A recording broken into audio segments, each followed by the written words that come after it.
You won't find this story in textbooks. It's not carved in marble or etched into golden scrolls beside the names of philosophers and kings.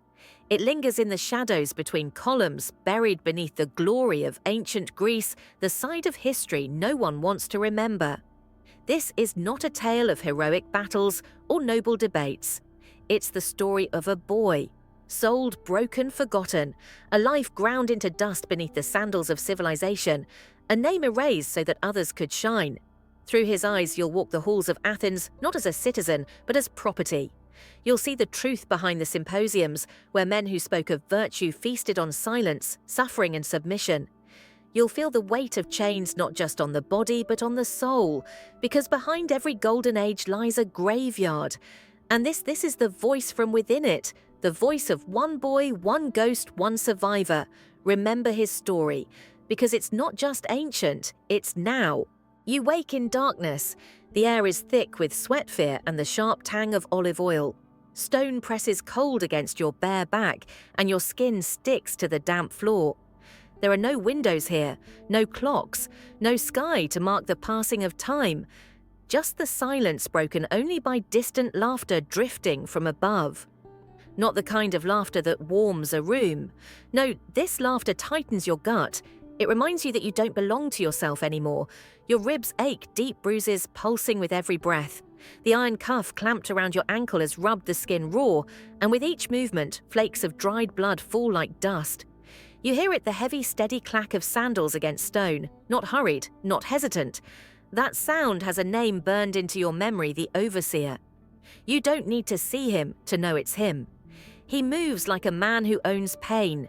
Your fingers tremble as you reach for the scratchy tunic lying crumpled in the corner. It stinks of mold and old sweat. You're 15, though the concept of age means little now. You stopped counting birthdays when they dragged you away. Time doesn't move here. It crawls, slips, loops. The door grinds open with the shriek of metal on stone. Light slices into the chamber, harsh and blinding. You raise your hand, squinting. A shadow fills the doorway, thick arms a face like carved granite lips curled in contempt. Clean yourself, he grunts, tossing a damp cloth at your feet. You nod instinctively, as if obedience might shield you. The master has guests tonight, he adds. Important ones. He doesn't need to finish the sentence. You already know. You've known since the first night, since they told you that your family's debts had been paid in flesh yours. This is ancient Greece, but not the version the textbooks celebrate. Not the golden age of reason and rhetoric. This is the Greece beneath the marble columns, beneath the philosophy and democracy. A system that turned human lives into currency. And you're just one of the many who paid the price. Your story started long before you understood it was a story. Maybe your family owed silver to a landowner with too much power. Maybe your village was overrun by soldiers in yet another war that no one would remember. Maybe you were simply born beautiful in a world that saw beauty not as a gift, but as a resource. Your home was a small valley village surrounded by olive groves, simple houses made from mud brick and thatch. Children ran barefoot through fields, their laughter a daily music goats and grain mills, providing the rhythm. Life was hard, yes, but it was life. It was yours. Then came the drought. The sun blazed for weeks without mercy. The barley fields cracked and curled. The olives shriveled on their branches. The wells once eternal ran dry. Desperation crept in like smoke. First the animals were sold, then the heirlooms, then the silence. The kind of silence that falls when parents begin looking at their children, not with love, but with calculation. And the slave merchants. They came like clockwork. They always did when things got hard. They stood in the village square surrounded by ropes and ledgers, their wagons stacked with iron collars. They offered silver in exchange for years of labor, 20 years, maybe more, just enough to carry a family through another winter, the price of a child measured in seasons. You were 12 when they sold you. You didn't understand the bargaining, just that your father wouldn't meet your eyes. That your mother turned away when the merchant touched your shoulders and commented on your frame. You remember the clink of coins, the way they sparkled in the sun, each one a year of your life slipping from your father's hand into the merchant's. They told you it was temporary, that you'd come back stronger, richer, respected. They lied. The journey to the city was a chain of necks and blistered feet. A caravan of sorrow winding through hills and coastlines too beautiful for the suffering they witnessed. You couldn't appreciate the view. Your world had narrowed to the short length of iron between your throat and the boy in front of you. Nights were worse. They'd drive stakes into the ground, then chain your collar to them like an animal. You lay in the dirt, trembling, listening to the quiet crying of others too exhausted to scream. Sometimes men came with lamps, buyers, inspectors. They would walk the line looking at your teeth, your skin, your obedience. The buyers came in three forms. The first sought field hands, big, strong, unbroken. The second looked for servants clean, clever, quiet. But the third group, they didn't speak of work. They spoke of softness of youth, of shape. They smiled too much and touched too long. And you, they said, were perfect. The slave market in Athens was everything you feared and more. Noise, smell, flesh. Naked bodies packed like livestock. Babies beside mothers. Men bent with age. Some cried. Most didn't. You learned early that crying made you memorable, and being memorable made you a target. They cleaned you for auction, not from care, but from calculation. Oiled your skin, brushed your hair. A polished object sells better.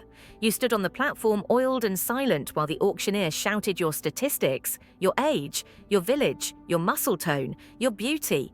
Men with rings and perfumes placed their bids. Hands reached for your arms, your mouth, your hair. You weren't a person anymore, just a product. Lysander won the bidding, a name you wouldn't learn until later. A man with silk robes and soft fingers. He didn't see you, he saw potential, a new toy for his collection.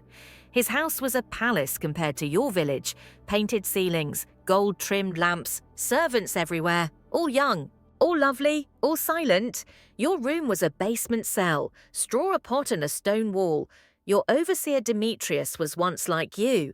A boy, sold, broken, now he breaks others. He explained the rules in a tone that left no room for questions. Eat when told, speak only when asked, no eye contact, no refusal, ever. And then came the line that hardened your stomach. You are here to serve in any way the master or his guests require, and that's how your life truly began. You learned fast, not because you were clever though you were, but because learning was the only path to survival. You memorized the layout of the house, the rhythm of the meals, the tones of voice that signaled danger. You kept your head down, your voice soft, your hands busy. The others helped when they could. Marcus, just a year older, had been there longer. He showed you how to stand so your bruises didn't show how to fake compliance, just enough to avoid punishment. Philemon, barely 14, spoke little, but his haunted eyes warned you more clearly than words ever could. It was Alexios who told you about the symposiums. He was older, with a jagged scar across his collarbone and a voice that always sounded tired. He spoke of the nights when the guests would gather, when the wine would flow, and the evening would unravel into something far darker than philosophical debate. These men, leaders, thinkers, artists, celebrated the greatness of Athens in one breath and destroyed lives with the next. They call it enlightenment, he said once, his voice low. But it's only darkness in a different shape. The preparations were always the same. They bathed you in cold water, oiled your skin until it shone, dressed you in tunics so sheer they might as well have been mist. Sometimes they gave you bracelets, tokens that marked you not as a person, but as decoration. The symposiums began with elegance. Rich food, clever conversation, guests reclining on couches while slaves like you poured wine and cleared plates. The topics ranged from war to poetry, ethics, to the stars. Sometimes you found yourself listening despite everything drawn into the sound of intellect being performed like theatre. But the shift always came. You learned to recognize the signs, the laughter turning sharp, the glances that lingered, the way conversations slowed when you passed by. It always started small. Sit with me, taste this, tell me about your village. Then came the touch, always disguised as affection, a hand on your thigh, fingers brushing your neck. The smiles grew hungrier, the words slurred. Your first time you didn't understand, not until it was too late. The guest was older, a philosopher, they said, a man who had debated the meaning of justice that very afternoon. He asked you gentle questions, complimented your eyes, and offered you wine from his own cup. When you hesitated, he took your hand in his. It felt like kindness until he leaned closer and whispered instructions you didn't want to understand. You tried to pull away. That was a mistake. He gripped you tighter. Laughter rippled around the room, not from joy, but from power. You struggled. They cheered. You screamed. No one stopped it. After you lay in your cell staring at the ceiling, trying to make sense of a world that had betrayed you, you wanted to be angry, to scream, to cry. But you were too broken to do anything but breathe. And that was only the beginning. The months that followed taught you the true nature of the household. It was not a home, it was a machine, every cog in place, every role assigned, and at its centre a hunger that could not be satisfied. Some guests liked control. They wanted you silent and still. Others liked cruelty, inventing new ways to make you beg. A few preferred to be seen as gentle, wrapping their abuse in false affection, but it all led to the same place. You were a vessel, a mirror, an object to absorb their sins. Resistance was rare and punished. Marcus tried once, tried to escape. He made it as far as the outer courtyard before the dogs caught him. For weeks he limped, the memory etched into every painful step. Alexios refused a guest once. They chained him in the yard for 3 days. No food, no water. When he came back inside, he was different. Hollow, distant, a ghost in a body. But even ghosts had strategies. Some slaves vanished into themselves, staring at walls for hours, unresponsive to commands. Others became model servants, reading every emotion, calculating how to serve without attracting attention. You became one of those perfectly present, yet not fully there. And the system liked that. Demetrius noticed you started receiving scraps of privilege, a second blanket, bread with honey, a book once left in your cell. You didn't know the words, but the pages were smooth and real, and for a moment you remembered being human. But comfort came at a price. You watched yourself vanish, day by day, piece by piece, until even your name felt foreign. They had given you another one soft-sounding Athenian forgettable. It wasn't who you were, but it was who you became. The guests, you learned to recognize them too. Dionysos, a politician with the voice of a priest and the appetite of a butcher.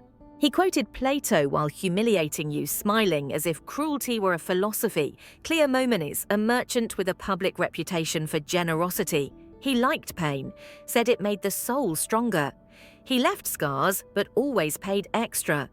And the sophist, the one who spoke of virtue and justice, and then justified your suffering with perfect logic. His arguments were like blades, cold, sharp, precise. He didn't see himself as a monster. That made him worse than one. They believed their own lies, that you weren't really human, that your pain was part of some divine order, that their actions didn't count because you didn't count. This was civilization, not the temples, not the statues. This, and it worked because it was invisible to those who benefited from it. Years passed, slowly, painfully. You stopped reacting, stopped dreaming. You became a model of obedience, silent, graceful, unreadable. The others watched you and wondered if that was survival or surrender. You didn't know anymore. But then something changed. One day at the market, Demetrius took you along to show you off, a trophy, proof of what proper discipline could achieve. That's when you saw him, a boy barely 13, thin, nervous, eyes just like yours used to be. When he looked at you, something cracked. For a moment you remembered your village, your mother's song, the wind in the olive trees. It came flooding back with such force that you nearly collapsed.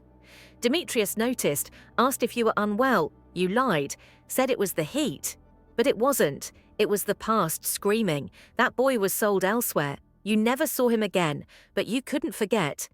And that night in your cell, you realized something.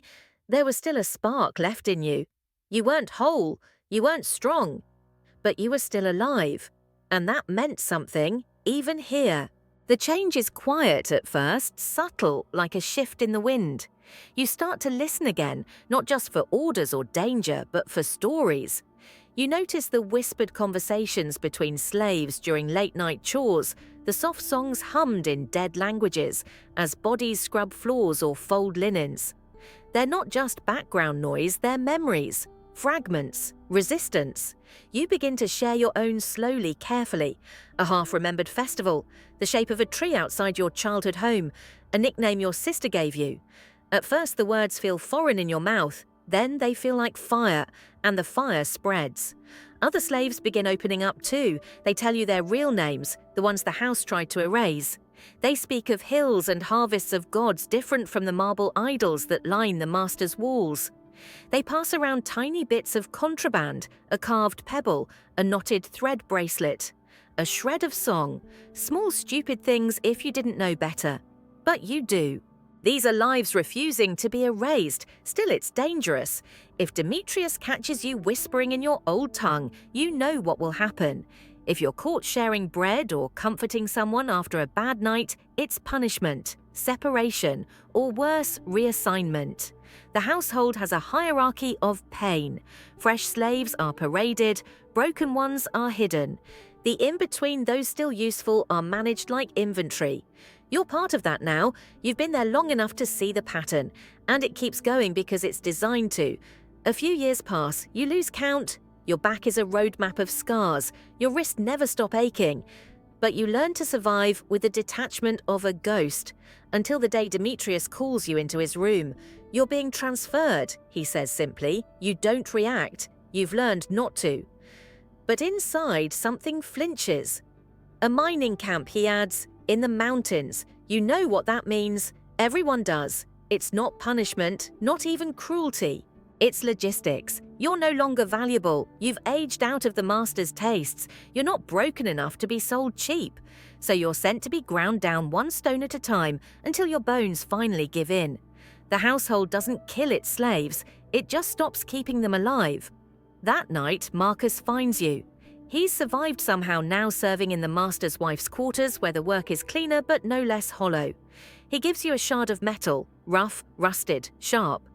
Do what you have to, he says. He doesn't say escape. He doesn't say fight. He doesn't say end it. He lets you decide. You hold the shard long after he's gone staring at it in the dark. You could run, but the guards are many and the road's unfamiliar. You could attack, take one of them with you. A moment of justice maybe. Or you could turn it on yourself. No more fear, no more nights like this. But as dawn bleeds into your cell, you make another choice. You hide it. Maybe someone else will need it. Someone younger, someone with more fight left. You leave not with a scream, but with a whisper. Hope passed hand to hand. The journey to the mines cuts through places that ache with memory. You see hills that look like your home, trees like the ones you climbed, rivers that sparkle like the ones where you once caught fish with your bare hands. You don't try to escape, you can't, but you do something else you remember. With each step you claim something back, a face, a scent, a name. You say your real name in your head. You haven't spoken it in years. It still fits. The mine is a hell of dust and darkness. Slaves die every day, tunnels collapse, lungs give out, backs snap under loads too heavy for beasts. But even here there's something astonishing. Community. In this final place where no one watches because no one cares, the slaves rebuild pieces of what the world stole. They share what little they have: food, stories, grief. They remember each other's names. They build networks of care, warning, and resistance. And you tell your story. You tell about the house in Athens, the symposiums, the lies, the cruelty dressed in silk and wisdom. You name the guests the monsters whose names appear in history as heroes. You name them for what they were, and the others listen. And they remember. You die quietly years later, not in a moment of violence, but from the slow collapse of lungs long filled with dust. Your body gives out during a shift. Your breath becomes shallow. Then it stops. You don't cry. You don't beg. You're surrounded by others, men and boys who knew you as more than a slave, who knew your name. They bury you with care as much as the earth allows, and one of them, maybe Marcus if he's still alive, or maybe a boy you once gave water to, carves your name into a stone. Not the name the Greeks gave you, yours, a real name, a remembered one. But your story doesn't end there. It lingers, it echoes in the secret songs of those who still suffer unseen. It threads itself into the breath of children stolen in our own modern age.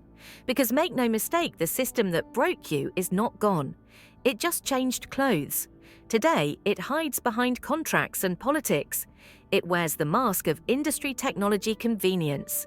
Children still vanish. People are still used up and discarded. Labour still fuels luxury. The world still runs on the suffering of those it refuses to see.